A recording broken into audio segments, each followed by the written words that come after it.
Hello అండి, welcome to అమ్మా channel. ఈరోజు మా ఇంట్లో కర్రీ ఏంటిదంటే టమాటాలు, పచ్చిమిర్చి చట్నీ.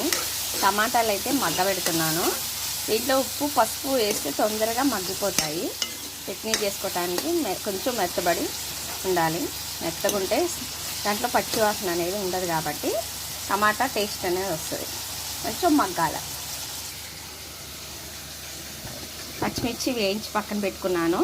చింతపండు, కొంచెం ఎల్లిపాయలు వేసుకోవాలి నూరేటప్పుడు. రోట్లో నూరుకుంటే చాలా బాగుంటుంది. పల్లీలు శుభ్రంగా పొట్టు అయితే తీయలేదు, మరీ పొట్టు తీయకూడదు. కొన్ని పొట్టు తీసి కొన్ని పొట్టు తీయకుండా ఉండాలా. మొత్తం తీస్తే బాగోదు అనేసి ఆరోగ్యానికి కూడా మంచిది కాదు.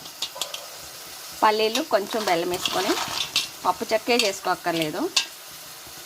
కొన్ని తినుకుంటా బెల్లం వేసుకొని తింటే చాలా మంచిది ఆరోగ్యానికి. బ్లడ్ సర్క్యులేషన్ అయితే పెరుగుతుంది.